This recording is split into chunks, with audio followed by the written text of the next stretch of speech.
Buenas noches, docente y público en general. El día de hoy hablaremos sobre la reforma agraria. Integrantes: Luis Gerardo Schneider Yaxahuanga Díaz, Romina Alejandra Palacios Torres, quien les habla Shermike Flores Montes y Omar Flores Guevara. El proceso: introducción, desarrollo y finalizando con la conclusión. Pasar a hablarles un poco sobre la reforma agraria.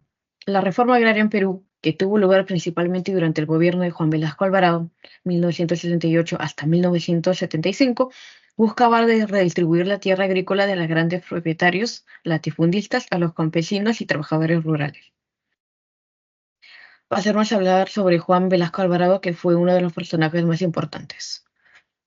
Juan Francisco Velasco Alvarado nació el 16 de junio de 1910 en Piura, hijo de Juan Manuel Velasco Gallo y de Clara Luis Alvarado Ceballos. Fue un militar y político peruano. Daré paso a mi compañero Gerardo. Me toca hablar sobre los aspectos políticos en la reforma agraria.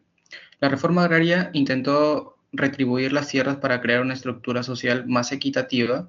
Resultó en una fuente de centralización del poder en manos del Estado. Si bien un propósito era proclamarse una medida de justicia social, a la hora de ponerse en práctica se convirtió en una concentración masiva de autoridades gubernamentales, debilitando así la autonomía de los agricultores y las decisiones políticas.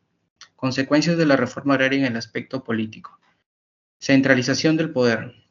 La reforma agraria tuvo una concentración de poder que estuvo en manos del Estado, pero se argumentaba que era necesario para llevar a cabo de manera efectiva la distribución de tierras. Esta concentración minó a la democracia y la participación ciudadana.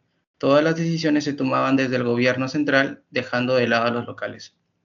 Polarización política. La expropiación de tierras y la retribución generaron resentimiento entre diferentes sectores políticos y económicos. Reducción de la confianza en las instituciones.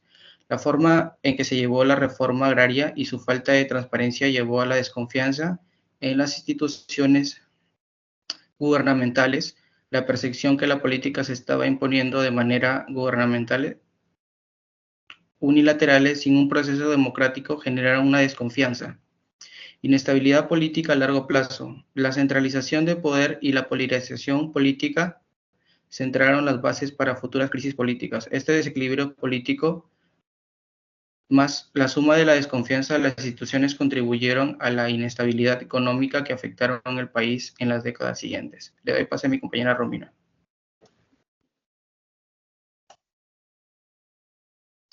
Bueno, en esta ocasión me tocó hablar sobre el aspecto económico. Tras un golpe de Estado, el presidente Belaúnde Terry con su ejército inició una dictadura que duró 7 años, incluyendo la estatización de la industria y el control gubernamental de las telecomunicaciones, así expropiándose 9 millones de hectáreas, siendo una cuarta parte de la población rural. En este aspecto, hubo una serie de hechos no beneficiosos para el Perú, dándose la destrucción de grandes haciendas y dificultades en las cooperativas que llevaron a muchos trabajadores agrícolas a trabajar de manera informal, reduciendo la formalidad de nuestro país. Uno de los objetivos era mejorar el nivel de vida de los campesinos, viéndose desde un inicio siendo beneficiados, por lo tanto empeoró enormemente al final de la reforma, como la canasta alimenticia, la producción agraria nacional sufrió considerablemente. Finalmente, el nivel de productividad fue severamente afectado, pasando de tener el índice más alto de contribución en la productividad con respecto al crecimiento del PBI agropecuario de la región, a contribuir negativamente. En la actualidad, a pesar de las mejoras, estamos considerablemente atrasados en producción agrícola. Le doy paso a mi compañero Mar.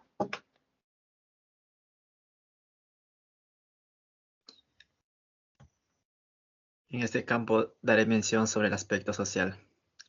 Puedo mencionar que todo hubiera seguido con total normalidad, ya que ambas partes estuvieran con una estabilidad de bienestar equilibrado, manteniéndose en total orden y buen surgimiento de la sociedad. Sin embargo, esto provocó que se derogaran las haciendas, causando así una inestabilidad entre campesinos y de este modo dando paso a muchos de ellos, por no decir todos, en que esperaban que las tierras sean repartidas en cierta cantidad a cada uno.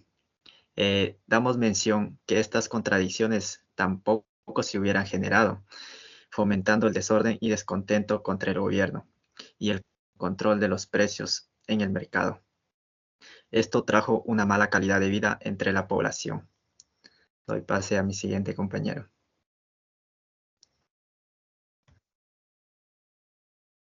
Bueno, finalizando la conclusión, tenemos que la reforma agraria en Perú, implementada durante el gobierno de Juan Velasco Alvarado, tenía como objetivo redistribuir las tierras de los grandes latifundistas a los campesinos y trabajadores rurales para crear una estructura social más equitativa.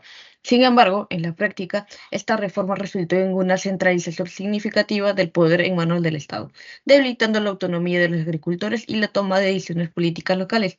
También generó una polarización política con resentimiento entre diferentes sectores económicos y políticos. La falta de transparencia en el proceso y la percepción de una imposición unilateral de políticas provocaron una disminución de la confianza en las instituciones gubernamentales, contribuyendo a una estabilidad política a largo plazo que afectó al país en las décadas siguientes. Esto sería todo de nuestra parte. Muchas gracias, profesora.